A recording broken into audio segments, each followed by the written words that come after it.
Task Force Kasanag, kay Dr. John Chong, sa ating Presidente, kay Catherine Aguirre, sa kay President for External Affairs, Imelda Salvan,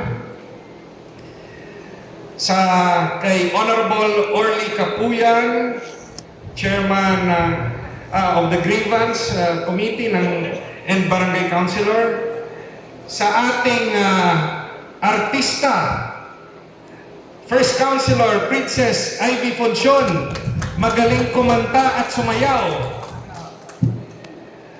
sa representative ni Honorable Kuya Governor Edwin Jubahid, the Provincial Governor or Davao del Norte, sa representative kay Bong Lopez,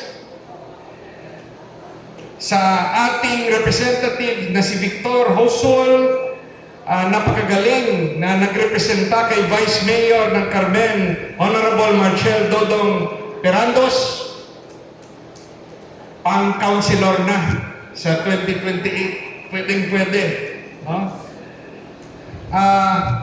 Sa ating COMELEC Chief ng Lanao del Sur Barn, kay Caser Amerol, sir. Sa ating bisita galing Maynila, sa isang registered nurse, kay Moriula Oliveros, ma'am. Sa ating kaibigan, kay Ed Loquinte, sir. Sa ating co-counsel sa Task Force Kasanag, kay Attorney Eugene Alfaraz, at sa ating matapang na abogada dito sa Davao, kay Attorney Helen Zafra. Matapang at single and available. Nalaman ko lang kagabi. Maayong buntag, maayong aga sa inyong lahat. Lalo na po sa mga miyembro ng Task Force Kasanag, happy 17th anniversary sa inyong lahat. At sa mga kaibigan natin dito sa Barangay La Paz, Municipality of Carmen, Davao del Norte. At yung mga kasamahan ko sa Negros at sa Maynila, yung sa kasamahan natin sa media, maayong aga sa inyo, Ma'am Dali, Ma'am Grace. Mga kababayan kong Pilipino, ako'y nagpapasalamat sa Task Force Kasanag sa pag-imbita ninyo sa akin, isa ninyong abogado, na makasama kayo sa ating 17th anniversary. Ang Task Force Kasanag ay isang organisasyon na yung advokasya at itinatag ito ni Dr. John Chong para pangalagaan ang interes ng mamamayang Pilipino, lalo na po yung mga mahihirap at walang kasangga sa hustisya. Tayong mga Pilipino, at ito'y napapanahon sa ngayong panahon, nakikita natin na kung ika'y mahirap, ika'y hindi makakuha ng magagaling na abogado para tulungan ang inyong kausang legal. Kasi kung ika'y mahirap, wala kang pera para kumuha ng private counsel para ipaglaban ang inyong karapatan. Lalo na pag ang kalaban ninyo ay matataas na tao sa gobyerno. Parang wala na tayong pupuntahan. Pero dahil sa Task Force Kasanag, nagkaroon ng boses ang masa.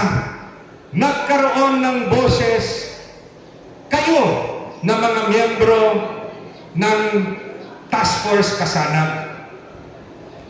At hindi lang miyembro, pati ang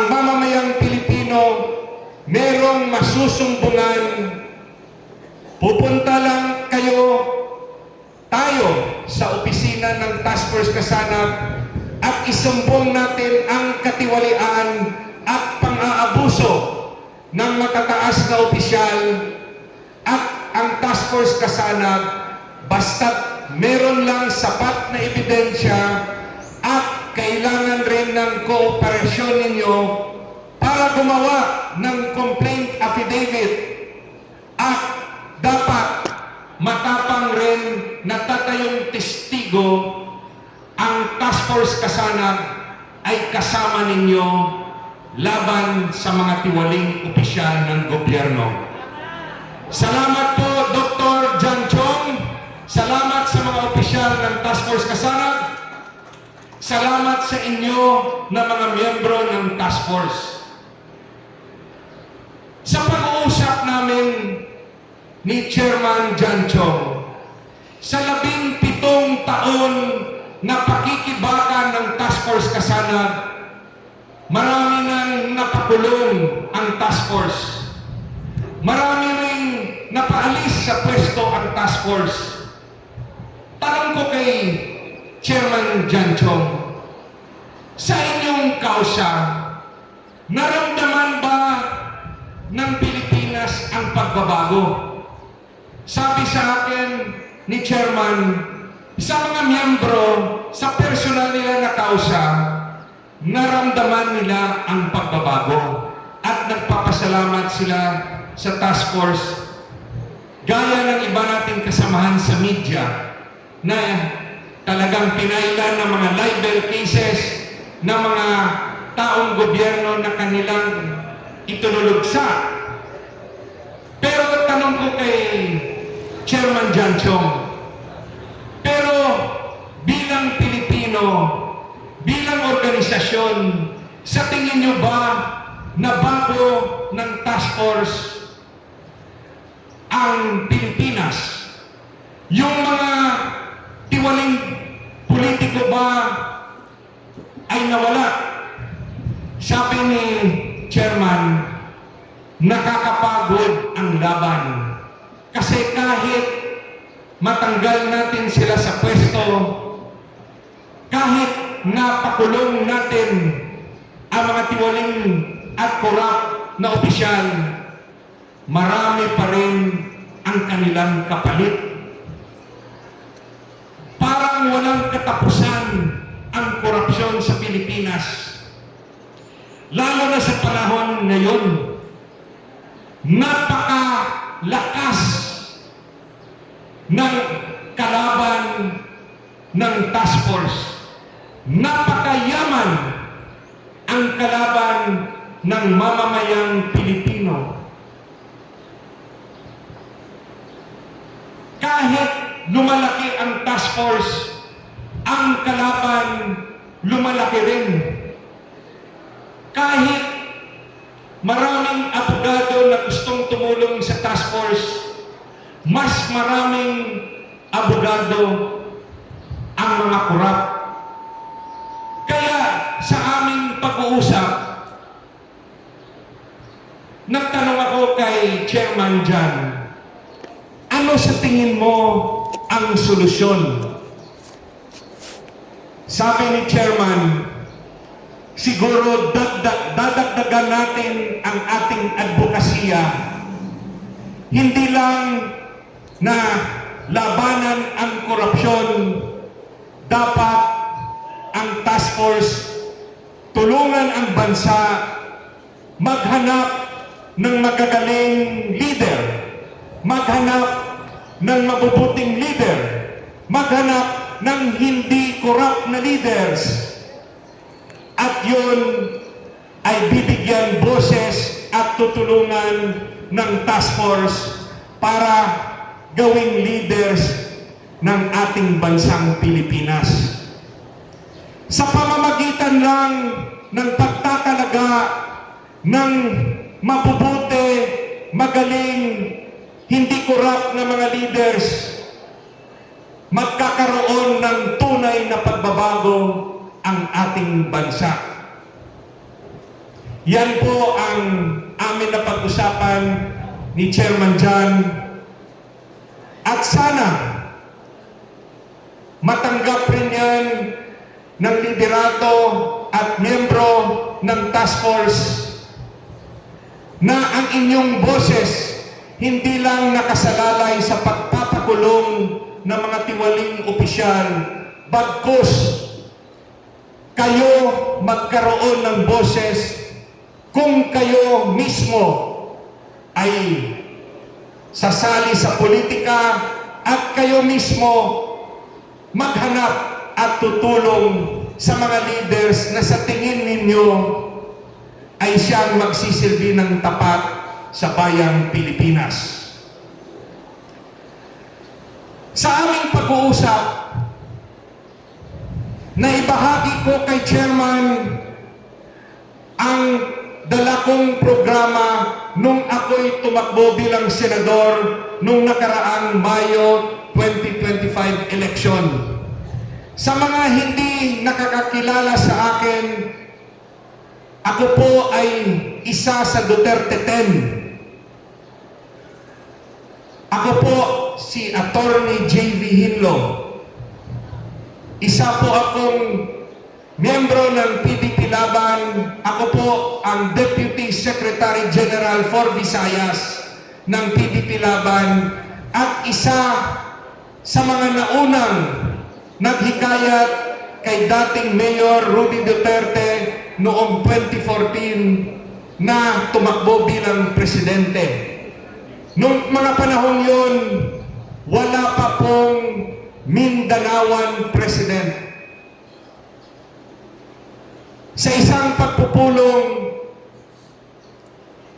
na isabi ko po sa mga dumalo na Mindanao, nagrereklamo kayo na walang boses ang Mindanao. Ang problema sa Mindanao noong mga panahong yon,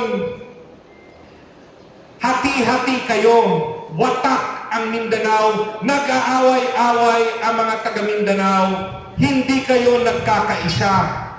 Kaya sa matagal na panahon, hindi pa kayo nakapagluklok ng isang presidente. Noong 2014-2015, naisabi ko sa isang pagpupulong, Mindanao, magkaisa kayo para magkaroon kayo ng kauna-una niyong presidente. At nangyari po yun. Ginawa lahat ni Tatay Digong na pagsilbihan ang Pilipinas.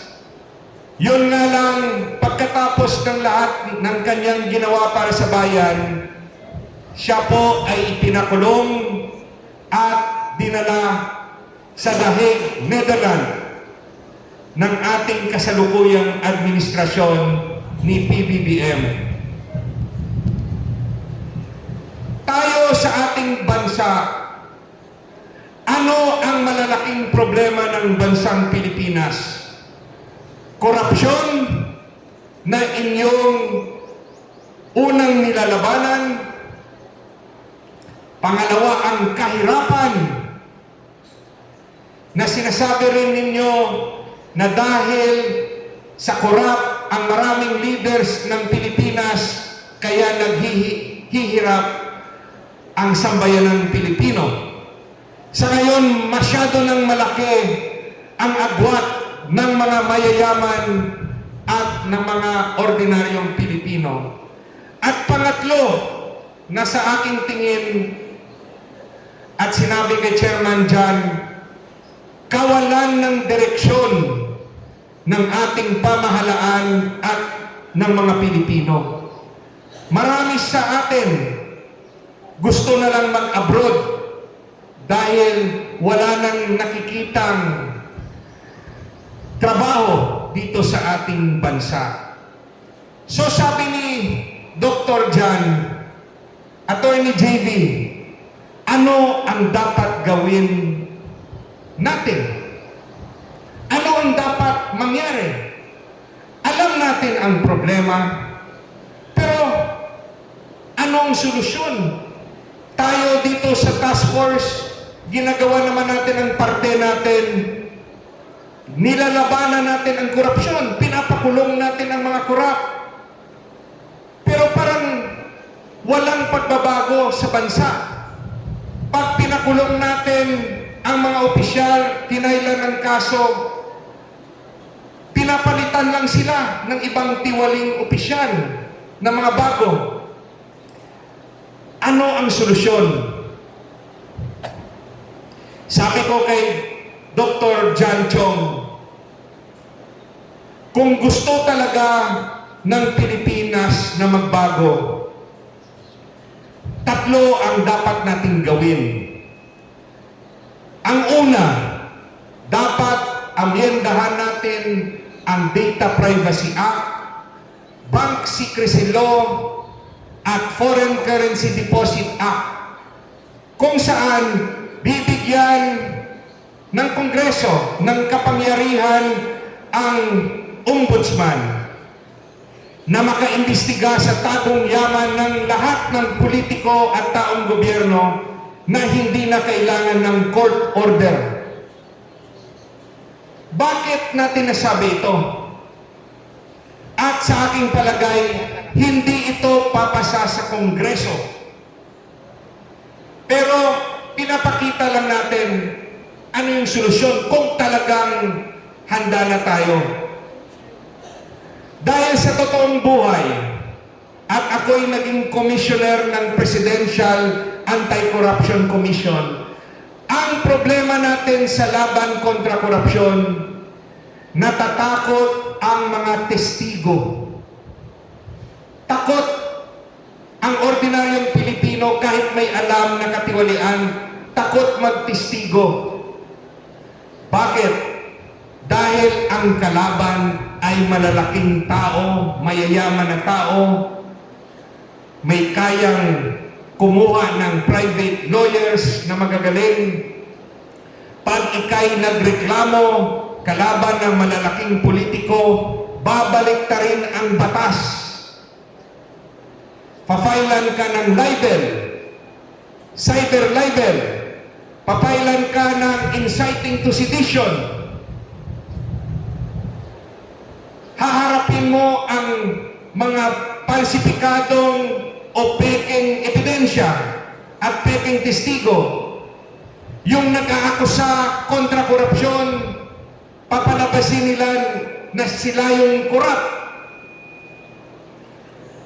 Malalaman lang natin kung sino nagsasabi ng totoo kung makita natin ang tagong yaman ng mga tiwaling opisyal. Pero sa totoong buhay, sinong senador, sinong congressman na papayag na makita ng ordinaryong Pilipino ang kanilang kayamanan? Sa totoong buhay, wala o bibihira. Pero sinasabi ko lang sa ating lahat na kung gusto talaga nating baguhin ang buong bansa, moving forward, lahat tayo, kung gusto natin, yan yung haharapin natin. Kung ayaw ng Kongreso, patuloy pa rin ang katotohanan at patuloy pa rin ang mga nangyayari. Sa laban kontra kahirapan, ano ang kailangan ng Pilipinas? Ang gawain ng ordinaryong mga politiko para tulungan ang mahihirap ay bigyan ng ayuda, bibigyan ng apuloy, bibigyan ng scholarship, medical assistance, burial assistance, bibigyan ng pagkakataon na magkaroon ng utang na loob sa mga opisyal ng gobyerno para walang katapusan yung ginagawa ng masa na maglinya at humingi ng tulong sa mga politiko para hindi na sila maialis sa pwesto. Pero tanong ko sa inyong lahat, At sinabi ko kay Chairman Jan, naiahon ba natin sa kahirapan ang masang Pilipino na walang mga trabaho sa pagbibigay lang ng ayuda? Ano ang number one export ng Pilipinas? Di ba OFWs? Dahil walang trabaho sa ating bansa. Yung mabibigyan ng trabaho sa LGUs, yung mga job order, temporary lang yun. Pag natalo ang inyong politiko, wala na rin trabaho. Dito ba sa Davao del Norte at kayong nanonood sa buong Pilipinas, tanong ko sa inyo, para ma-resolba ang kahirapan, ano ang mas gusto nyo? Ayuda ba o trabaho? Ayuda o trabaho? Tinanong ko rin si Chairman ng tanong na yan. So sabi ni Chairman, anong gagawin natin, Attorney Hinlo? Sabi ko kay Chairman, the Philippines needs to industrialize. We have to become an industrialized country. We have to manufacture our own products. Dapat sa Pilipinas ginagawa ang makinarya, mga computers, mga gamot, lahat ng bagay na pwedeng gawin sa Pilipinas, dapat ang factories dito sa Pilipinas, dito sa Mindanao, dito sa Davao, dito sa Carmen. Bakit kailangan yung factories dito? Pag may factories, maraming trabaho para sa Pilipino. Paano natin gagawin yan, Attorney Hinlo? Kasi meron tayong mga taripa na kasunduan sa ibang bansa. Hindi natin pwedeng ipitin ang mga ibang bansa pamaraan sa taripa.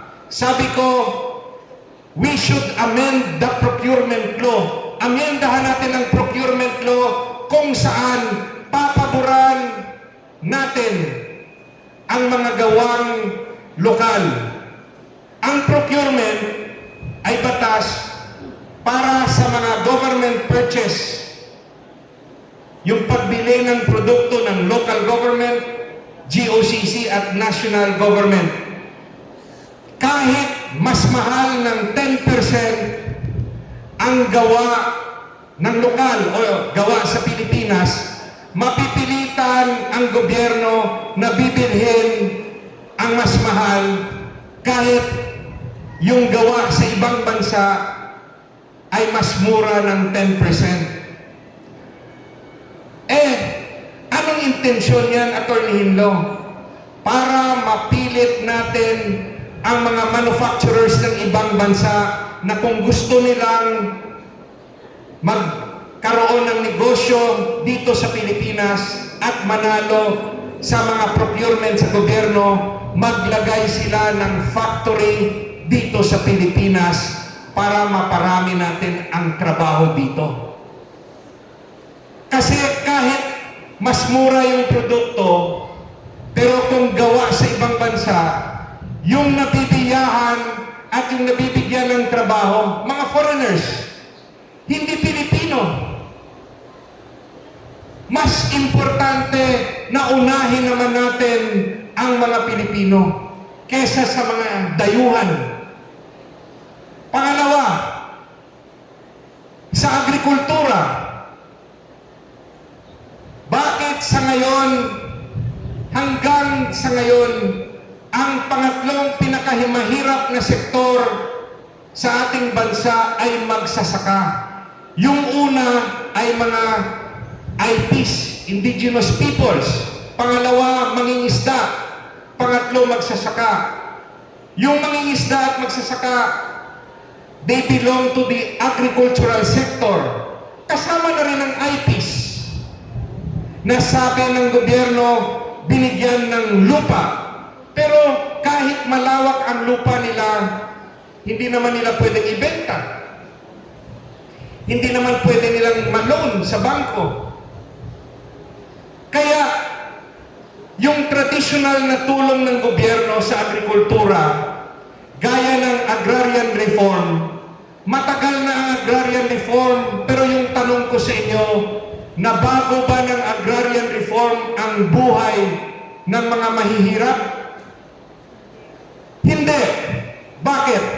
Dahil pagbigyan mo sila ng 1 hektarya, binibenta naman nila sa mga subdivision developer, binibenta rin nila sa mga sinderos, binibenta nila o paparenta nila sa mayayamang kumpanya. Pag binenta yung lupa, yung planong tulong ng gobyerno mawawala. Balik na naman sila sa kahirapan, balik na naman sila sa pagdepende sa ayuda ng gobyerno. Kaya ano ang solusyon? At ito'y napag-isipan ko nung ako'y direktor ng Land Bank of the Philippines. 4 na taon ako sa Land Bank, pinag-aralan ko ito. Kasi sabi ko sa sarili ko, hindi lang pwede batikos tayo ng batikos. Kailangan bigyan natin ng mas magandang solusyon. Ano ang solusyon sa kahirapan, sa kalayunan, at sa agricultural sector? Ang solusyon ay state-managed farming. State-managed farming. Attorney JB, ano yung state-managed farming? Ang mga lupain na pagmamay-ari ng gobyerno na nakatiwangwang, hindi nagagamit, dapat lagyan ng gobyerno ng negosyong agrikultura. Lahat ng nakatiwangwang lupa na pagmamay-ari ng gobyerno, lagyan ng negosyong agrikultura at bigyan ng trabaho ang maraming Pilipino. Farming, warehouse, factories, lahat na konektado sa agrikultura, pasukin na ng gobyerno bilang negosyo. At ang kukunin ng mga obreros at empleyado sa state-managed farming, dapat hindi na i-require na kumuha ng civil service examination except for manager position. Dahil farming naman yan eh, bakit mo pa bibigyan ng examination sa civil service? Kunin na natin silang obreros ng gobyerno na mataas yung sweldo para yung mga walang trabaho sa kanayunan magkaroon ng establing trabaho. Attorney, paano naman yung mga pribadong lupa? Yung mga pribadong lupa, wag nang kunin sa pamaraan ng agrarian reform. Kaysa bigyan natin ng lupa ang mahihirap, yung ibigay natin sa kanila trabaho. Dahil nga binebenta rin ng karamihan ang 1 hektarya nila na hindi naman libre, babayaran rin nila yan sa land bank, ibebenta rin nila. So yung bigay natin trabaho, yung private lands, malaki at maliit, wala nang agrarian reform. Rerentahan ng gobyerno ang maliit na lupa at malaki. May choice na yung may-ari kung ipaparenta ito sa gobyerno o itatrabaho nila ang sarili nilang lupa. Hindi na pipilitin na kunin ng gobyerno. Sa pamaraan na yan, pwedeng marentahan ng gobyerno ang lupa ng isang pribadong tao at kung gawin yan ng pribado, sila ay priority magtrabaho sa gobyerno na hindi na kailangan ng civil service examination except manager position. Yung ibibigay natin sa ating kababayan, trabaho. Kung may trabaho, may sweldo a 15 at 30. Kung makuha nila ang target nila, may tinatawag tayo sa gobyerno, performance bonus. Kung maging matanda na sila, 60 years old, meron ng retirement benefits na bigay ng gobyerno. Miyembro sila ng GSIS. Hindi na sila aasa sa ayuda dahil magkaroon na ng trabaho. Yung presyo sa agrikultura, bababa na. Dahil kung marami ng produkto na gawa sa gobyerno, ang gobyerno pwede nang presyohan ang mga produkto na mas mura. Mawawala ang middleman. Bababa ang presyo ng agrikultura, ang Pilipinas mag-e-export na kasi meron ng surplus. Ang maraming walang trabaho, magkakatrabaho sa kanayunan, sa mga lupa ng gobyerno at sa mga lupang pribado. Solusyon sa kahirapan, trabaho. Ang sa pangatlong problema na sinasabi natin, kawalan ng direksyon ng gobyerno, kawalan ng direksyon ng taong bayan natin. Parang wala na tayong patutunguhan dahil sa mga nangyayari. Kakatapos lang, nagkaroon ng rally sa EDSA, nagkaroon ngayon ng kahapon ng rally sa Liwasang Bonifacio. Yung lumabas sa balita, tapos na ang rallies. Nagbago pa buhay natin dahil sa rally doon? Di ba, nung mga nakaraang araw, akala natin magbabago ng buhay natin? Nagbago ba? Dahil sa rally na nangyari sa EDSA sa Maynila.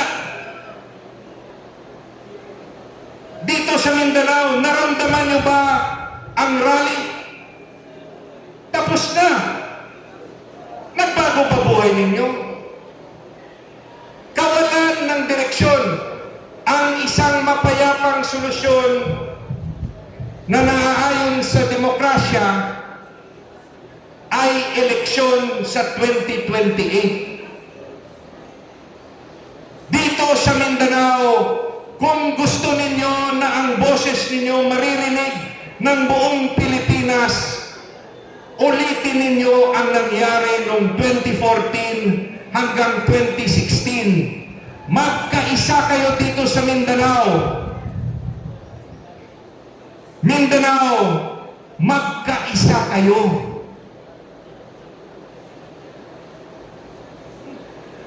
Ano ang kailangan outside politics? Kailangan natin i-reforma ang ating edukasyon. Attorney, sa academics ba? Hindi. Kailangan natin ituro ang values formation. Narinig niyo yung nangyari doon sa Leyte, sa Tacloban. Yung bata, pumatay ng mga kapwa-estudyante. Yung dalawang bata. Bakit nagkaganon? May problema tayo sa values formation. Yung mga anak natin, yung inilagay natin sa kanilang pag-iisip, magpayaman. Kasi kung mahirap ka, you are nothing. Yung trato sa mahihirap ng mga makampangyarihan at mayayaman, gamit. Tingin nila sa mahihirap, gamit. Kailangan nila ng mahirap para sa boto. Ano ang kailangan para mabago natin ang ating values bilang isang bansa? Ang solusyon, let us introduce a subject from grade 1 to college, Philippine Patriotism and Ethics Studies. Grade 1 to college, different, magkakaibang topiko from grade 1 hanggang college. Example, grade 1, love of family, pagmamahal sa pamilya. Turuan natin ng magandang asal, turuan natin dapat marunong kang maglinis sa bahay, marunong kang magrespeto sa mga matanda. Grade 2, love of community. Dapat turuan natin maging mabuting tao sa kapwa-tao, sa mga neighbors, sa sosyedad. Grade 3, the importance of education and study techniques. Huwag lang cellphone at maglaro sa cellphone. Turuan natin paano mag-aral. Ipaalam sa kanila ang importansya ng pag-aaral. Grade 4, National Territory and Defense. Ano ba ang Pilipinas? Sa atin ba ang West Philippine Sea? Sa atin ba ang Sabah? Ano ba ang dapat gawin natin? Ituturo ba natin na gera o ituturo natin makipag-ayos sa ating mga neighbors? Grade 5, for example, the dangers of illegal drugs. Maganda ba magtikim ng droga o ituro natin ang peligro ng droga, ng paggamit ng illegal na droga? Grade 6, ano yung mga krimen kontra sa persona at sa bagay? Okay ba magnakaw? Okay ba mang-estafa? Ano yung penalty kung ikay manuntok sa kapwa mong tao? Ituturo ba natin na dahil hindi makukulong yung bata, pwede ka maging kriminal basta hindi ka lampas ng 15 years old? Yun ba yung dapat ituro? O ituro natin maging mabuting tao?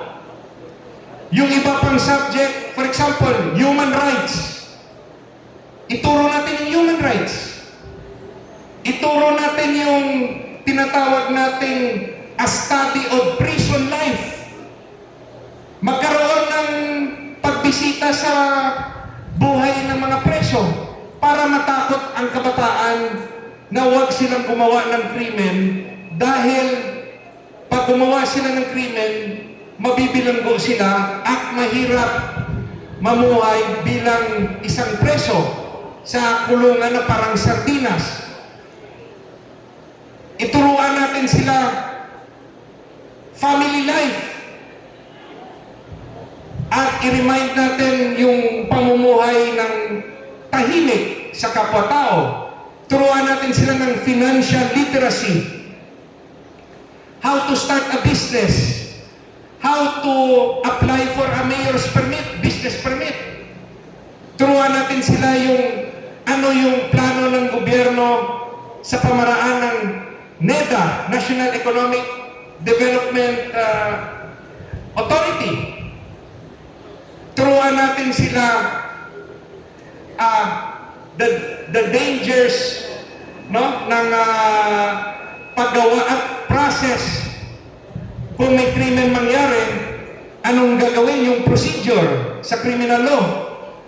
Sa pulis, sa piskalya, sa korte, sa apela, hanggang Korte Suprema. At panghuli, turuan natin sila ano ba ang taxation at paano mag-file ng income tax return pag kolehiyo na sila. Lahat ng ito, kailangan natin ituro sa kabataan, values formation. Pag nangyari ito sa mga Pilipino, imagine you 10 years from now, we will be producing a different kind of Filipinos. Mga Pilipino na may pagmamahal sa bayan. Chairman Jan, lahat ng ito mangyayari lang kung yung mga leaders natin may bagong mga programa na nakatutok sa pag-unlad ng bayan at paglaban sa korupsyon. Hindi ito mangyayari kung sila-sila pa rin ang nakaupo dyan. Yung pagmalapit ng eleksyon, magsisip-sip na sila sa mga tao at makikipag-alyansa na kay BP Sara kasi malapit ng eleksyon. Ang kailangan natin, programa na makapagbabago sa bayang Pilipinas.